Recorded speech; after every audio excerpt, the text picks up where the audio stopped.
నీకు ఈశ్వరుడు ఎప్పుడు ఏమిచ్చాడో దానికి తృప్తి పడు. ఆ తృప్తికి కారణం ఉండక్కర్లేదు. ఆకలి సరిగ్గా లేదని 1000 రూపాయల మందులు వేసుకుని ఏడుస్తున్న వాళ్ళు కోట్ల మంది ఉన్నారు. వేల పట్టున ఆకలేస్తోంది, సంతోషించు. దాహం వేస్తే మంచినీళ్లు లోపలికి వెళ్ళక మధ్యలో కన్నం పెట్టి గొట్టం పెడితే ముక్కులోంచి పోసుకుంటున్న వాళ్ళు ఉన్నారు. గుటుక్కు నీళ్లు తాగితే లోపలికి ఎడుతున్నాయి, సంతోషించు. రాత్రి తిని పడుకుంటే పొద్దుడికి కడుపులో పోట్లు వచ్చి జీర్ణం అవ్వక ఏడుస్తున్న వాళ్ళు 1,00,000 మంది ఉన్నారు. తిన్నది గుండ్రాయి అయినా సరే తెల్లారేటప్పటికి జీర్ణం అయిపోతోంది, సంతోషించు. పడుకుంటే నిద్ర పట్టక చారెడు మాత్రలు వేసుకు పడుకుంటున్న వాళ్ళు ఉన్నారు. తలగడా మీద చెయ్యెట్టుకుని ఇలా పడుకుంటే నిద్ర పడుతోంది.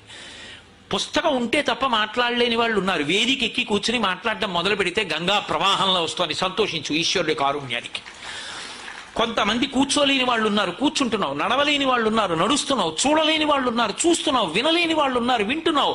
ఈశ్వరుడు నీకు ఇచ్చిన దానికి ప్రతి క్షణం తృప్తితో ఓలలాడిపోవాలి. ఎన్ని మాటలు కృతజ్ఞత చెప్తావు.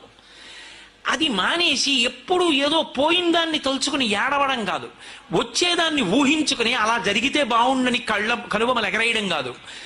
ఇప్పుడు ఇక్కడ నీకు ఈశ్వరుడు వర్తమానంలో ఏమిచ్చాడో దానితో తృప్తిగా ఉండడం అలవాటైతే వాణ్ణి మించిన భాగ్యవంతుడు లేడు.